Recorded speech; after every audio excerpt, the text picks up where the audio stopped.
உடல் ஜீரண கோளாறுகளுக்கும் வயிற்றெரிச்சலுக்கும் சரியான ஒரு தீர்வு.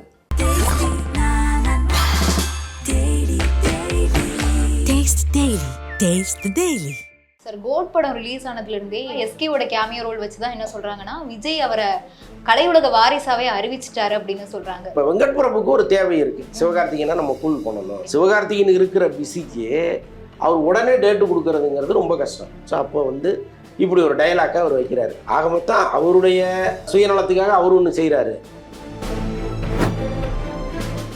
திரையுலகத்தில் ஒரு மிகப்பெரிய புகைச்சல் இருக்கு. விஜய் இப்படி பண்ணியிருக்க கூடாது அப்படின்னு பல பேர் கருதுறாங்க. முக்கியமாக இப்போ எஸ்கேவை பொறுத்த வரைக்கும் லாஸ்ட் 1 இயராகவே அவரை சுற்றி நிறைய கான்ட்ரவர்சிஸ் வருது. இப்போ முக்கியமாக தனுஷ் அண்ட் சிவகார்த்திகேயன் இவங்களுக்குள்ள உண்மையிலே ஏதாவது பிரச்சனை இருக்கா? இல்லை, அவங்க 2 பேருக்கும் ஆரம்ப காலத்துலேருந்தே பிரச்சனை இருக்கு. காலங்கள் ஓடிக்கிட்டே இருக்கு. ஒரு கட்டத்தில் பெரிய சம்பளம் வாங்குற நடிக்கிற மாதிரி இருந்தார். இப்போ நீங்கள் டேட்டு கேட்கும் பொழுது 2027 டேட்டு தரேன்னு சொல்றாரு. அப்போ எவ்வளோ எரிச்சல் வரும்? ரொம்ப வருஷமா இந்த ஃபீல்ட்ல இருக்கீங்க.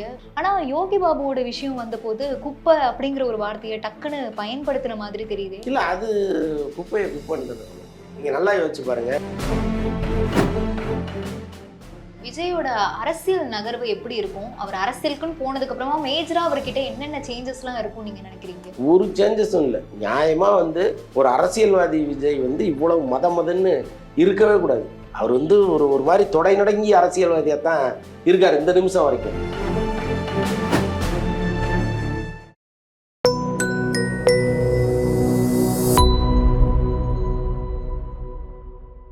சார், கோட் படம் ரிலீஸ் ஆனதுல இருந்தே இந்த டீகோட்லாம் நிறைய பண்ண ஆரம்பிச்சிட்டாங்க. அதுல முக்கியமா எஸ்கேவோட கேமியோ ரோல் வச்சுதான் என்ன சொல்றாங்கன்னா, விஜய் அவரை கலையுலக வாரிசாவே அறிவிச்சிட்டாரு அப்படின்னு சொல்றாங்க. ஆனா நிச்சயமா அந்த டயலாக் அதை தான் அர்த்தப்படுத்துங்கிறது அவருக்கு தெரியாம இருந்திருக்காது. ஏன்னா இப்போ விஜய் இவ்வளவு டிராவலில் ஒரு டயலாக் சொல்றாருன்னா அந்த டயலாக் என்னென்ன மாதிரியெல்லாம் இங்கே மறுவடிவம் பெறுங்கிறது அவருக்கு தெரியும்.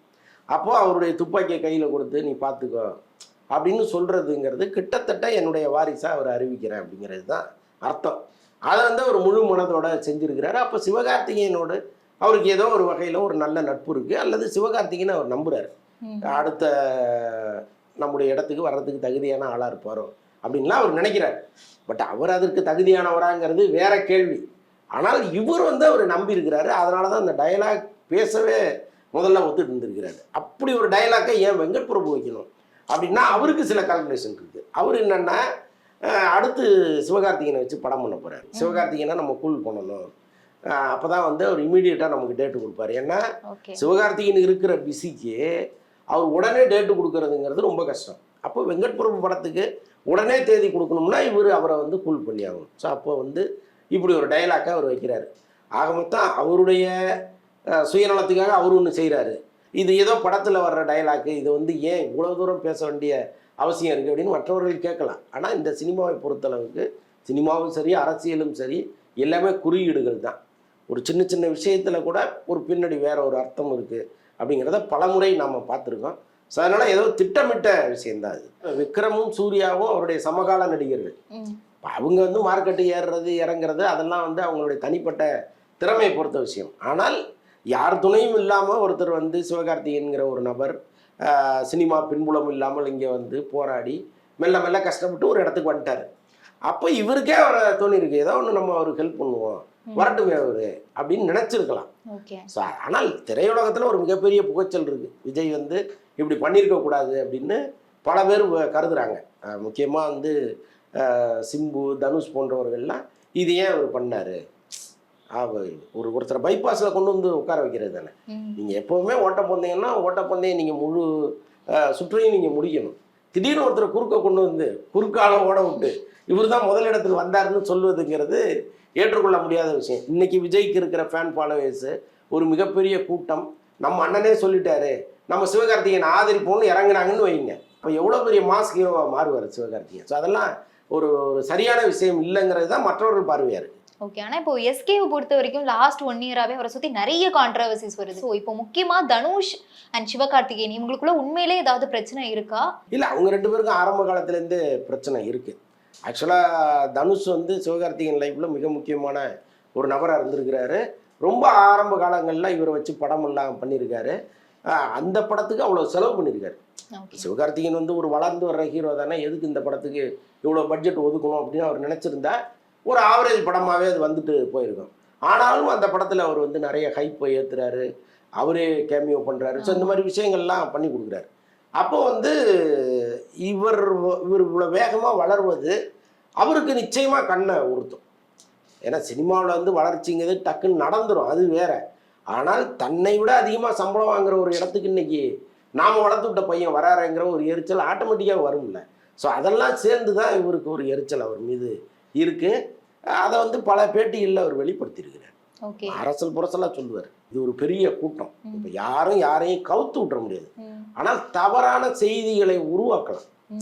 இப்போ அல்லது அவர் மீது தவறாக இருந்ததுன்னா அதை பூதாகரமாக்கலாம். இதெல்லாம் வந்து ரொம்ப ஈஸியாக நடந்துடும். ஸோ அப்படி தான் சிவகார்த்திகேயனுக்கு எதிராக நிறைய விஷயங்கள் வந்திருக்கு. அவரே அதுக்கு நிறைய வழி ஏற்படுத்தி கொடுத்துருக்கிறார். சில தவறுகளை அவர் தெரிஞ்சே செஞ்சுருக்கிறார். அதையெல்லாம் தவிர்த்துட்டு ரொம்ப கரெக்டாக அவர் என்ன நோக்கத்தோடு இங்கே வந்தாரோ அந்த நோக்கத்தை நோக்கியே அவர் போயிருந்தாருன்னா சரியாக இருக்கும். இப்போ சில நேரங்களில் அவர் டைவர்ட் ஆகி இந்த தவறை செய்கிறது அது செய்கிறது அப்படின்னு வரும்பொழுது ஆட்டோமேட்டிக்காக அவர் மீது ஒரு எரிச்சலும் கோபமும் எல்லாருக்கும் வரும். ஒன்றும் இல்லை, இது இமான் விஷயத்தை விட்டுருங்க, அது வந்து நடந்தது, அதை பற்றி நம்ம பேசியிருக்கோம். இண்டஸ்ட்ரி வந்து சிவகார்த்திகேயன் மீது மிகப்பெரிய எரிச்சல் இருந்துச்சு, பெண்களே அவர் மீது பெரிய கோபம் வந்து. ஆனால் நான் சொல்ல வர்றது என்ன அப்படின்னா, இப்போ சிவகார்த்திகேயன் வந்து நாம் வளர்ந்து வர்ற ஒரு ஹீரோ. இங்கே சினிமாவில் சில சட்டத்திட்டங்கள் இருக்குது. இப்போ ஒரு பக்கம் விளம்பரம் கொடுக்கக்கூடாதுங்கிறது ஒரு சட்டம், தயாரிப்பாளர் சங்கம் சொல்கிற சட்டம். இப்போ இவர் என்ன பண்ணுறாரு, இவருடைய படம் வரும்பொழுது ஹீரோன்னு ஒரு படம்னு நினைக்கிறேன், ஒரு பக்கம் விளம்பரம் கொடுக்குறாரு. அப்போ நான் வளர்ந்து வர்றேன், என்ன உங்களால் என்ன பண்ணிட முடியுங்கிற ஒரு திமிர் இருக்குல்ல, இந்த திமிர் வந்து இங்கே ஒரு கோபத்தை ஏற்படுத்துது. ரஜினி படமே ஒரு பக்கம் கொடுக்கறது இல்லை, தயாரிப்பாளர் சங்கம் சொல்கிறத கேட்டுட்டு அமைதியாக இருக்காங்க. விஜய் படமே கொடுக்கறது இல்லை, அஜித் படமே கொடுக்கறது இல்லை. இப்போ நீ மட்டும் ஒரு பக்கம் விளம்பரம் கொடுத்தன்னா அப்போ உனக்கு எவ்வளோ திமிர் இருக்கும்னு இங்கே பார்ப்பாங்கல்ல, இதை வேற ஒரு சந்தர்ப்பத்தில் அடிப்பாங்கல்ல. அதுதான் சிவகார்த்திகேயன் நடக்குது. ஓகே. இப்போ அதே மாதிரி தனுஷ் பக்கம்னு நம்ம வந்தோம்னா, தயாரிப்பாளர்கள் சங்கத்துக்கும் தனுஷ்க்கும் என்ன பிரச்சனை? அண்ட் இப்போ ரீசெண்டாக கதிரேசன் அவர் வந்துட்டு எனக்கு வட்டியும் முதலுமா 30 கோடி ரூபாய் எடுத்து வைக்கணுங்கிற மாதிரி சொல்றாங்களே, அவங்களுக்குள்ள என்ன பிரச்சனை? இல்லை, அவர் ஒரு பெரும் தொகை கேட்குறாரு. ஆக்சுவலாக என்னன்னா 2016 நினைக்கிறேன் ஒரு 3 கோடி ரூபாய் இவருக்கு அட்வான்ஸ் கொடுக்குறாரு. அவர் அட்வான்ஸ் கொடுத்து நம்ம படம் பண்ணலாம் அப்படின்னு சொல்லும் பொழுது சரி ஓகே நானே உங்களுக்கு டைரக்டர் சொல்கிறேன் அப்படின்னு அவர் சொல்கிறாரு. ஆக்சுவலாக வந்து வெற்றிமாறன், தனுஷ், கதிரேசன் இவங்க 3 பேரும் படம் பண்ணுற மாதிரி தான் சூழல் ஆரம்பத்தில். அப்புறம் வெற்றிமாறன் என்ன பண்ணுறாரு, இல்லை நான் வந்து கதிரேசனுக்கு படம் பண்ண மாட்டேங்கிற மாதிரி அவர் ஒதுங்கிறாரு. அப்போது கதிரேசன் என்ன சொல்கிறாரு, சார் நீங்களே ஒரு டைரக்டர் சொல்லுங்கள் அப்படின்னு சொல்லும்போது தனுஷ் வந்து ஓரளவுக்கு நியாயமான டைரக்டர்னு சொல்லணும். அதிக சம்பளம் வாங்குற ஒரு டைரக்டரை கொண்டு வந்து விட்டீங்கன்னா ஒரு தயாரிப்பாளர் பயப்படுவார்ல, எதுக்கு நம்ம வந்து இவ்வளோ சம்பளம் டைரக்டருக்கே கொடுக்கணும், அப்புறம் அவர் எவ்வளோ செலவு இழுத்து வைப்பாருன்னு தெரியாது. அப்போ அவர் என்ன பண்ணுறாரு, இல்லைங்க வேற டைரக்டர் வச்சு பண்ணலான்னு. இப்போ இந்த டைரக்டர் பிரச்சனையிலேயே காலங்கள் ஓடிக்கிட்டே இருக்குது. ஒரு கட்டத்தில் தனுஷ் மெல்ல மெல்ல வளர்ந்து பெரிய சம்பளம் வாங்குற நடிக்கிற மாதிரி இருந்தார். அன்னைக்கு அவர் வாங்கும்போது சம்பளம் 4 கோடியோ 5 கோடியோ இந்த அட்வான்ஸை வாங்கும்பொழுது. ஆனால் அவர் வந்து அதுக்கப்புறம் இந்த காலம் தாழ தாழ வந்து வேற ஒரு சம்பள ஹீரோவாக மாறிடுறாரு. இப்போ இவர் போய் டேட்டு கேட்கும்பொழுது அவர் ரொம்ப பிஸியாகி இப்போ டேட் இல்லை அப்போ டேட் இல்லைன்ட்டு 2016 2024 கிட்டத்தட்ட 8 வருஷம் ஆகி போச்சு. இப்போ நீங்கள் டேட்டு கேட்கும்பொழுது 2027 டேட்டு தரேன்னு சொல்கிறாரு. அப்போ எவ்வளோ எரிச்சல் வரும் ஒரு தயாரிப்பாளருக்கு. அப்போ இவர் என்ன பண்ணுறாரு, இல்லை என் பணத்தை கொடுத்துருங்க அல்லது படம் பண்ணி கொடுங்க, அதுவும் இப்பே பண்ணி கொடுங்க அப்படின்னு கேட்கும்போது இல்லை நான் பணத்தை கொடுத்துட்றேன் அப்படின்னு இவங்க வர்றாங்க. அப்போ வந்து அவர் ஒரு பெரும் தொகை கேட்குறாரு. இவர் வந்து முடியாது, நீங்கள் 3 கோடி ரூபா எனக்கு அட்வான்ஸ் கொடுத்தீங்க, மேற்கொண்டு நான் 3 கோடி ரூபா சேர்த்து 6 கோடி தருவேன், அதுக்கு மேலே தரமாட்டேன்னு அவர் சொல்கிறாரு. இதுதான் இப்போ பெரிய பிரச்சனையாக போயிட்டு. இப்போ சூப்பர் ஸ்டார் அவருக்கும் தனுஷுக்கும் இப்போ பேச்சுவார்த்தைகள் இருக்கா? எங்களுக்கு பேச்சுவார்த்தை இருக்க வேண்டிய அவசியம் இல்லை. ஏன்னா முற்றிலுமா அவங்க குடும்பத்துலேருந்து அவர் வெளியில் வந்துட்டாரு. எங்கேயாவது பார்த்தா பேசுவாங்க, அவ்வளோதான். அல்லது ட்விட்டரில் வாழ்த்துக்கள் ஏதாவது சொல்லிப்பாங்க, ரொம்ப ஃபார்மலாக இருக்குமே தவிர அந்த பழைய உறவு முறையோடு போய் பேசுவதற்கான வாய்ப்புகள் நிச்சயமாக இருக்காது. என்ன இப்போ ரஜினிக்கும் பெரிய கோபம் வரும்ல, என்னடா நம்ம பொண்ணை விட்டுட்டு போயிட்டார் அவர், அவ்வளோ தூரம் நம்ம வந்து எதிர்த்து கல்யாணம் பண்ணிக்கிட்டோம் இல்லையா. இப்போ வந்து தனுஷ் ஐஸ்வர்யா கல்யாணம் நடக்கும் பொழுது ரஜினிக்கு பெரிய விருப்பம் அதில் இல்லை. ஆனால் அன்னைக்கு வந்து பல பேர் ரஜினியை கூப்பிட்டு அட்வைஸ் பண்ணி இல்லை சின்ன பசங்க விரும்புகிறாங்க, நீங்கள் இந்த நேரத்தில் வந்து எதுக்கிறது சரியா இல்லை, நீங்கள் பண்ணி கொடுத்துருங்கன்னு சொல்லி ஒரு அரை மனசோட தான் அவர் பண்ணார். அப்போ அன்னைக்கு வந்து நாம் இவ்வளோ பெரிய விஷயத்த பண்ணி வச்சுருக்கோம். இன்றைக்கி மற்றவர்கள் எதிர்பார்ப்பெல்லாம் மண்ணை தூவிட்டு இவர் இப்படி ஒரு வேலை செஞ்சுட்டாருங்கிற கோபம் நிச்சயமாக இருக்கும்ல. ஸோ அதுதான் அதனால் வந்து 2 பேரும் பேசிப்பதற்கு வாய்ப்பு இல்லை. ஆனால் எங்கேயாவது பார்த்தா நிச்சயமாக பேசிப்பாங்க. கோட் படம் வசூல் ரீதியா ஒரு மிகப்பெரிய வெற்றி. இப்போ அடுத்து வேட்டையன் படம் ரிலீஸ் ஆக போகுது. ஸோ வேட்டையன் படம் கோட் படத்தை விட விமர்சன ரீதியா வசூல் ரீதியா பெரிய வெற்றியா இருக்க பாசிபிலிட்டிஸ் இருக்கா? எல்லாமே படங்களின் தன்மையை பொறுத்து தாங்க இருக்கு. முன்னாடியே நம்ம வந்து இது அதை முந்தும் அது இதை முந்துங்கிற கணக்கெல்லாம் இங்கே சினிமாவில் கிடையவே கிடையாது. இப்போ கோட்டு படம் வெளிவரதற்கு முன்னாடி வந்து அது ஆல் ஓவர் வேர்ல்டு ஒரு மிகப்பெரிய ஹிட் ஆகும்னு தான் நம்ம நினச்சோம். ஆனால் சில மாநிலங்களில் அந்த படம் பெருசாக போகலை. இத்தனைக்கும் கேரளாவில் விஜய்க்கு அவ்வளோ பெரிய ரசிகர் கூட்டம் இருக்குது, அங்கேயும் இந்த படம் சரியாக போகலை. தமிழ்நாடு அப்ராடு 2 இடத்துலையும் வந்து பட்டையை கிளப்பிட்டு இருக்கு படம். அதுதான் இப்போ வேட்டையன் வந்து ஜெயிலர் மாதிரி ஓடுச்சுன்னு வைங்களேன், நிச்சயமாக இந்த படத்தோட கலெக்ஷனை தாண்டறதுக்கு வாய்ப்பு இருக்குது. ஆனால் ஓடுமா அப்படிங்கிறது இருக்குது. அது படம் வந்து அது ஒருவேளை ஜெயிலர் மாதிரி ரொம்ப கமர்ஷியலாக இருந்ததுன்னா அதுக்கெல்லாம் வாய்ப்பு இருக்குது. பட் இப்போ முன்னாடியே சொல்ல முடியாது. விஜயோட அரசியல் நகர்வு எப்படி இருக்கும்? அவர் அரசியலுக்குன்னு போனதுக்கு அப்புறமா மேஜரா அவர்கிட்ட என்னென்ன சேஞ்சஸ்லாம் இருக்கும் நீங்க நினைக்கிறீங்க? ஒரு சேஞ்சஸும் இல்லை. நியாயமாக வந்து ஒரு அரசியல்வாதி விஜய் வந்து இவ்வளவு மதன்னு இருக்கவே கூடாது. இந்நேரம் அப்படியே வந்து சுறுசுறுன்னு அவருடைய கருத்துக்களும் அவர் வைக்கிற எதிர்மறை விமர்சனங்கள் கவர்மெண்ட்டே அப்படியே ஆட்டணும். எதுவுமே நடக்கலையே. எவ்வளோ விஷயங்கள் இங்கே நடந்துகிட்டே இருக்குது. நிறைய விமர்சனங்கள் மக்களுக்கே இருக்குது. சாதாரண ஒரு அரசியல் தலைவர் பேசுகிறத கூட விஜய் பேசலையே. ஒரு அறிக்கை ஒன்று ரெடி பண்ணால் யாரோ ஒருத்தர் ரெடி பண்ண போகிறாரு. உங்களுடைய கருத்தை சொல்லி ரெடி பண்ணி அறிக்கையை வெளியிடுங்க, உங்களை யாரும் பேச சொல்கிற, அதுவே இல்லையா. அந்த இடத்துக்கே அவர் வரலையே. அவர் வந்து ஒரு மாதிரி தொடை நடங்கி அரசியல்வாதியாக தான் இருக்கார் இந்த நிமிஷம் வரைக்கும். இது தேவையில்லைங்கிறேன்னா. நீங்கள் அரசியலுக்கு வந்துட்டீங்கன்னா ஒன்று இறங்கி அடிக்கணும், இல்லைன்னா வரக்கூடாது. இது ரெண்டும் இல்லாமல் அரைகுறையாக ஒரு அரசியல் பண்ணுறதுங்கிறது இங்கே எடுபடாது. இப்போ இந்த மாநாட்டுக்கு வந்து அவ்வளோ தடைகள் இருக்குது, ஏகப்பட்ட கேள்விகள் கேட்குறாங்க, 33 கேள்வி போலீஸ் கேட்குதுன்னெலாம் சொல்கிறாங்க. நீங்கள் அந்த மாநாடு நடப்பதற்கு என்ன வேலையோ அதை செய்யணும். புஷி ஆனந்த் போகிறாரு, அவர் ஒன்று பேசிட்டு வர்றாரு, அப்புறம் இந்த சைட்லேருந்து ஒரு லாயர் போகிறாரு, இப்படியே மாறி மாறி பேசிகிட்டு இருக்காங்களே தவிர இது நடக்குமா நடக்காதாங்கிறது கூட இவங்க சொல்ல முடியல இவங்களால. அப்போ இவர் என்ன பண்ணணும், எனக்கு ஏதோ ஒரு அழுத்தம் நீங்கள் கொடுக்குறீங்க, என் மாநாட்டை தடுக்குறீங்க அப்படின்னு இறங்கி வந்து பேசணும்ல. அல்லது பிரச்சனை என்கிட்ட தான் இருக்குது, நான் வந்து மாநாட்டை தள்ளி வச்சுக்கிறேன் அப்படின்னாவது சொல்லணும். எதுவுமே சொல்லாமல் ஒருத்தர் எப்படி அரசியல் பண்ண முடியும்? அதை தான் விஜய் பண்ணிக்கிட்டு இருக்காரு. டிஎம்கே மாநாடு இத்தனை நாள் அறிவிச்ச மாதிரி இல்லை, திடீர்னு அறிவிச்ச மாதிரி இருக்கு. இல்லை, திமுக வந்து 30 விழா பிளான் பண்ணுறாங்க. அது OMCல நடக்குது, 17ஆம் தேதியிலேருந்து நடக்குது.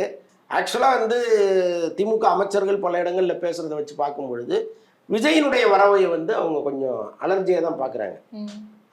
ஏன்னா KN நேரு பேசுகிறாரு, தாமோ அன்பரசன் பேசுகிறாரு, இவங்க எல்லாமே வந்து அடுத்த அமாவாசைக்கு தாங்காதுங்கிறார் அன்பரசன்.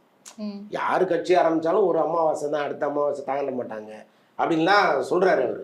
ஆனால் இந்த மாதிரி தான் அவங்க ஜெயலலிதா அம்மாவை அண்டர் எஸ்டிமேட் பண்ணாங்க, எம்ஜிஆர் அண்டர் எஸ்டிமேட் பண்ணாங்க. ஆனால் அவங்கெல்லாம் அடித்து மோதிட்டு வந்தாங்க. ஸோ அது மாதிரி ஒரு சூழல் விஜய் ஏற்படுத்தணும்னா அவர்கிட்ட ஒரு பரபரப்பு இருக்கணும், ஒரு சுறுசுறுப்பு இருக்கணும். அது ரெண்டுமே இருக்கிறதா நமக்கு தெரியல. அவங்க பண்ண அரசியலே இவர் பண்ணலை. ஆனாலும் ஒரு பெரிய இளைஞர் கூட்டம் ஒரு பின்னாடி நிற்கிதுங்கிற பயம் இவங்களுக்கு இருக்குது. அதனால தான் வந்து அங்கங்கே கூட்டங்களை நடத்துங்க, பேச்சாளர்களை உள்ளே கொண்டு வாங்க, புது புது பேச்சாளர்களை உருவாக்குங்க, நாம் போக வேண்டிய தூரம் நிறையா இருக்குது, நிறைய பணிகளை செய்யணும்னு தொடர்ந்து முடுக்கி விடுறாங்க. அது நிச்சயமாக இவர் ஒரு பெரிய அலர்ஜியை உருவாக்கியிருக்கிறார். இந்த மாநாடு டிஎம்கேக்கு ஏதாவது ஒரு சறுக்களை ஏற்படுத்தி கொடுக்குமா ஒருவேளை நடந்ததுக்கு அப்புறம்? இல்லை, அங்கே கூடுற கூட்டத்தை வச்சு தாங்க முடிவு பண்ணணும். கூட்டத்தை வைத்தும் அவங்க அன்றைக்கி அங்கே விஜய் என்ன பேசுகிறாருங்கிறத வச்சுருந்தான் இந்த கேள்விக்கு ஒரு பதில் கிடைக்கும். அதுவும் ஒரு வழக்கமான மாநாடு அப்படின்னா ஒரு திருமண வரவேற்பு நிகழ்ச்சி மாதிரி போயிடும், அவ்வளோதான். இவங்க சொல்கிறதே 50,000 பேர் தான் வருவாங்கன்றாங்க. விஜய் வந்து ஒரு கூட்டத்தை கூட்டினார்னா 10 லட்சம் பேர் வருவாங்க, 5 லட்சம் பேர் வருவாங்கன்னா தானே அது கூட்டமாகவே நம்ம மதிக்கணும். அதை எப்படி சொல்கிறது, ஒரு சாதி சங்க மாநாடு கூட்டினீங்கன்னா அதை விட பெரிய கூட்டம் வரும். அப்போ நீங்கள் 50,000 பேரை கூட்டுறதுக்கு எதுக்கு இந்த மாநாடு நடத்துறீங்க? சும்மா இருந்து இல்லாமல். சினிமாங்கிறது நீங்கள் அமைதியாக இருந்தீங்கனாலும் ஸ்க்ரீனில் வந்து பொறி பறக்கிற மாதிரி வந்துடுவார். அரசியலில் நீங்கள் பொறி பறந்தால் தான் மக்களுக்கு நம்பிக்கை வரும். நான் அமைதியாகவே இருப்பேன், சினிமாவில் இருக்கிற மாதிரியே நான் அமைதியாக இருப்பேன், எலெக்ஷனில் காமிப்பேன், எங்கேருந்து காமிக்க முடியும்? இந்த மக்கள் வந்து ஓட்டு போட்டால் தானே காமிக்க முடியும். இவனுக்கு முதல்ல ஒரு இம்ப்ரெஷன் வரணும், இவரால் இது முடியும் அப்படின்னு முதல்ல நம்பணும். நம்ப வைக்கிறதுக்கான வேலையை இது வரைக்கும் விஜய் என்ன பண்ணியிருக்காரு? எப்படி? எதுவுமே இல்லையே. ஸோ அதுதான் நமக்கு வந்து அவர் மேலே ஒரு டவுட்டை வர வைக்குது. எம்ஜிஆர் ஜெயலலிதா எப்படியோ அதே மாதிரி விஜய் த்ரிஷா ஆகிருவாங்கன்னு சொல்றாங்க. அதுக்கேத்த மாதிரி கோட் படத்துல கூட எல்லோ கலர் saree, கையில ரெட் கலர் வளையல் இந்த மாதிரி போட்டிருந்தாங்க. ஏன் அந்த டிவிகே பிளாக வந்துட்டு வெளிப்படுத்துற மாதிரி ஒரு காஸ்டியூம் அவங்க போட்டாங்க? இதுக்கு பின்னாடி ஏதாவது ரீசன் இருக்கா? இல்லை அதெல்லாம் கிடையாதுங்க. மிஸ்கின் படத்தில் எல்லோ கலர் புடவை கட்டிக்கிட்டு ஒரு ஐட்டம் டான்ஸ் இருக்கும். ஸோ அதை நினைவுபடுத்துகிற மாதிரி தான் அது பண்ணியிருக்காங்களே தவிர கட்சி கொடி அந்த கலரில் வந்துருச்சு. அதுக்கு அவங்க என்ன பண்ணுவாங்க? ஸோ அது வேற. இன்னொன்று இப்போ அவங்க ஜெயலலிதா அம்மாவுக்கு இருந்த புத்தி சாதுரியம், அந்த புத்தி கூர்மையெல்லாம் திரிஷாவுக்கு இருக்கான்னு நமக்கு தெரியாது. இன்னொன்று அவங்களுக்கு அரசியலுக்கு வரணுங்கிற எண்ணம் இருந்தால் என்றைக்கோ வந்திருப்பாங்க. ஏன்னா அவங்களுடைய ட்விட்டர் அக்கௌண்ட்டில் போய் பார்த்தீங்கன்னா அவங்களும் ஜெயலலிதா அம்மாவும் இருக்கிற ஸ்டில்ல தான் ரொம்ப காலமாக அவங்க வச்சுருந்தாங்க. அப்போ அவங்கள அறியாமல் அவங்க மேலே வந்து ஒரு ஈர்ப்பும் மரியாதையும் அவங்களுக்கு இருந்திருக்கு. ஒரு அரசியல் ஆசை உள்ளுக்குள்ளே இருந்திருக்கலாம், இப்பவும் இருக்கான்னு நமக்கு தெரியல. ஆனால் அதற்கான முயற்சியை அவங்க அதுக்கு முன்னாடி எடுத்திருக்காங்களான்னா தெரியல. திடீர்னு ஒருத்தர் வந்து ஒரு சினிமா பிரபலங்கிறதுனாலேயே அந்த இடத்த பிடிச்சிட முடியுமான்னா அதுக்கெல்லாம் வாய்ப்பே கிடையாது. அதனால எல்லாமே காலம்தான் தீர்மானிக்கணும். நம்மங்க விஜய் முழு வீச்சுல அரசியல்ல 2026க்கு அப்புறம் இறங்கினதுக்கு அப்புறமா அஜித்துக்கு போட்டியா எந்த நடிகர் இருப்பாருன்னு நினைக்கிறீங்க? அஜித்துக்கு தான் பெரிய துரதிர்ஷ்டம். ஏன்னா அவருக்கு போட்டி விஜய் தான் அல்லது ரஜினி. ஏன்னா அந்த லெவலில் தான் அவர் பார்க்கணும்.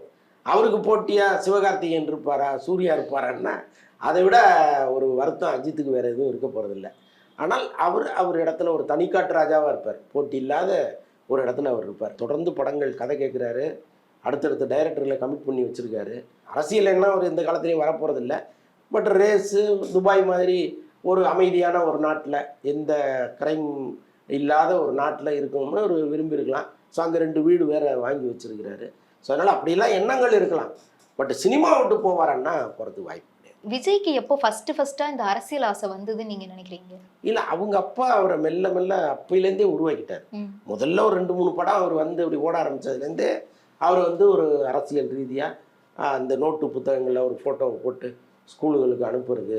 இப்போ அவர் கால்குலேஷன் என்னன்னா, இன்னைக்கு வந்து 2ஆவதோ 3ஆவதோ படிக்கிற பையன் அவன் மனசில் விஜய் பதிஞ்சிட்டாருன்னா அவனுடைய 18வது வயசு 20வது வயசில் விஜய் அரசியலுக்கு வர்றதுக்கும் அவன் சப்போர்ட் பண்ணுறதுக்கும் சரியாக இருக்கும்னு அவர் நினைக்கிறாரு. ஸோ அந்த கால்குலேஷன் வந்து இன்றைக்கி ஒர்க் அவுட் ஆயிருக்கு. அவன் எவ்வளோ லட்சக்கணக்கான நோட்டு புத்தகங்களை அடித்து தமிழ்நாட்டில் இருக்கிற எல்லா மாணவர்களுக்கும் கொடுத்துருக்காரு. அவர் ஆல்மோஸ்ட் ஒரு 90% ரீச் பண்ணியிருக்காங்க அந்த காலத்தில். அப்போ அவங்களுக்கு எல்லாமே விஜய்ங்கிற ஒரு நபர் முகம் பரிச்சயமாகி இருக்குது. இன்றைக்கி அவர் அரசியலுக்கு வரும்போது அவங்கள அறியாமல் ஒரு சப்போர்ட் பண்ணா என்ன அப்படிங்கிற எண்ணம் உருவாக்கும். இதெல்லாம் ஆரம்பத்துலேருந்தே அவர் உருவாக்கினார். ஸோ அதுதான் இன்றைக்கி விஜய் மனசில் வந்து இந்த அரசியல் ஒரு விளைச்சலை உருவாக்கியிருக்கே தவிர அவங்க அப்பா இல்லாமல் இது நடந்ததில்லை. ரொம்ப பிகினிங்லேருந்தே அந்த எண்ணத்தை அவர் மனசில் கொண்டு வந்துட்டார். இப்போ அஜித்துக்கு வந்துட்டு அடுத்து இந்த தீபாவளிக்கு விடாமுயற்சியும் அடுத்து பொங்கலுக்கு குட் பேட் அக்லியும் ரிலீஸ் பண்ணிடுவாங்கன்னுலாம் சொல்றாங்களே, ஸோ அது நடக்குமா? ஏன்னா விடாமுயற்சியே பொங்கல் வரைக்கும் தள்ளி போகுங்கிற மாதிரி பேசிக்கிறாங்க. இல்லை, பொங்கல் வரைக்கும் தள்ளி போவதற்கு வாய்ப்பு இல்லை. ஒன்று வந்து இவங்க நெட்ஃப்ளிக்ஸுக்கு தீபாவளிக்கு இந்த படத்தை ரிலீஸ் பண்ணுறேன்னு சொல்லியிருக்காங்க. அதனால் அவங்க பண்ணியே ஆகணும். இல்லைன்னா ஏற்கனவே பேசப்பட்ட ஒரு பெரும் தொகை இவங்களுக்கு வராமல் போகும். ஸோ அதை வந்து இவங்க விரும்ப மாட்டாங்க. இன்னொன்று ஏற்கனவே வந்து மகிழ் திருமணி எல்லாம் எடிட் பண்ணி வச்சுட்டாரு. எடுத்த வரைக்கும் எடிட் பண்ணி வச்சுட்டாரு. இப்போ ஷூட்டிங்கே ஆல்மோஸ்ட் முடிஞ்சிருச்சு. மலமலன்னு அவங்க போஸ்ட் ப்ரொடக்ஷன் பண்ணி வந்துடுவாங்க. வர்றதுக்கான வேலைகளை தான் பார்த்துட்டு இருக்காங்க. நீங்கள் ரொம்ப வருஷமாக இந்த ஃபீல்டில் இருக்கீங்க. பட் நீங்கள் ரொம்ப வருஷமாக ஃபீல்டில் இருக்கீங்கும் போது இது பேசலாம் இது பேசக்கூடாதுங்கிற அந்த கிளாரிட்டி உங்களுக்கு கண்டிப்பாக இருக்கும். ஆனால் யோகி பாபுவோட விஷயம் வந்தபோது குப்பை அப்படிங்கிற ஒரு வார்த்தையை டக்குன்னு பயன்படுத்தின மாதிரி தெரியுது. அது சரின்னு உங்களுக்கு தோணுதா? இல்லை, அது குப்பைன்னு தானே சொல்ல முடியும். நீங்கள் நல்லா யோசிச்சு பாருங்கள். வடிவேலு கிடையாது, சந்தானம் கிடையாது, கொஞ்சம் நஞ்சம் சிரிக்க வச்சுட்டு இருந்த சூரியும் கிடையாது. இப்போ காமெடினே இல்லாதப்போ ஒருத்தர் வந்து காமெடி பண்ண வர்றாரு, மொத்த கூட்டமும் போய் நிற்கிது. அப்போ அவருக்கு என்ன தோணுது? நம்ம தான் வந்து நம்பர் 1 காமெடி அப்படின்னு தோணுது. நம்பர் 2வே இங்கே கிடையாது. நம்பர் 2 இருந்தால் கூட நீங்கள் உங்களுக்குள்ளே போட்டி வரும்னு தோணும். ஒரே ஒரு ஆள் இருக்காரு, நான் தான் நம்பர் 1 சொல்கிறது சரியா? அதனால தான் அவர் வந்து இவர் கோபுரத்தில் போய் ஒட்டிக்கிட்ட குப்பைன்னு அன்னைக்கு விமர்சனம் பண்ணார். இன்னொன்று வந்து அவர் எங்களை பற்றி என்ன சொன்னாருங்கிறது ஒன்று இருக்குது. அவர் எங்களை டுபாக்கூர்னு சொல்லும் பொழுது நம்ம சில வார்த்தைகளை பயன்படுத்த வேண்டியதாக இருக்குது. ஏன்னா பல நேரங்களில் நம்ம வந்து அப்படி ரியாக்ட் பண்ணதே இல்லை, அமைதியாக கடந்து போயிருக்கோம். பட் இந்த விஷயத்தில் ஒரு செய்யாத தவறை ஒருவர் மீது வைக்கும் பொழுது அதுவும் வந்து ரொம்ப கேவலமான ஒரு செயல். நீங்கள் பணம் வாங்கினீங்க, எங்கிட்ட பணம் கேட்டீங்கங்கிறது வந்து எவ்வளோ கேவலமான ஒரு செயல். அது அப்படி நம்ம கேட்டிருந்து அவர் சொல்லியிருந்தா கூட நமக்கு வந்து சரி ரைட்டு நம்ம கேட்டோம், அவர் இதை பொது வெளியில் சொல்லிட்டாருன்னு போயிடலாம். ஆனால் கேட்கவே இல்லையே. நாங்கள் யூடியூப்பில் நிறைய வருமானம் வருது, நம்ம ஹாப்பியாக அதை வாங்கிக்கிறோம், அதுக்கான டேக்ஸ் கட்டுறோம், ஹாப்பியாக இருக்கும். நம்ம எதுக்கு அவர்கிட்ட போய் கையேந்தணும்? அதுதானே நம்ம கேள்வி. ஸோ அப்படி இருக்கும் பொழுது ஒரு செய்யாத தவறை சொல்லும் பொழுது ஒரு கோபம் வரும்ல, அதுதான் அன்றைக்கி வந்துச்சு. கோவில்ல வந்து சத்தியம் பண்ண அந்த மாதிரி சொல்றது ரொம்ப சைல்டிஷா இருக்குங்கிற மாதிரியான கமெண்ட்ஸ் நிறைய அதையே நாங்கள் தானே சொல்கிறோம். மற்றவங்க சொல்கிறதுக்கு முன்னாடி நாங்களே சொல்லிட்டோமே, சின்ன பிள்ளைத்தனமாக இருக்கும். ஆனால் நீ எதை நம்புறியோ அதையே நாங்களும் நம்புகிறோம், வான்னு கூப்பிட்றோம், அவ்வளோதான். அப்போ அவர் வந்து இல்லை நான் அப்படி சொல்லலை, அல்லது அவங்க சொன்னாங்க அதை தான் நான் சொன்னேன்லாம் சொன்னால் கூட எந்த இடத்துல ஒருத்தர் பயப்படுவார் அப்படின்னா அவர் நம்புகிற கடவுளுக்கு தான் பயப்படுவார். அப்போ அதை துணைக்கு கூப்பிட்றோம், நீ வா நாங்களும் வர்றோம்னு சொல்கிறோம். அதுதான். Okay sir, thank you so much.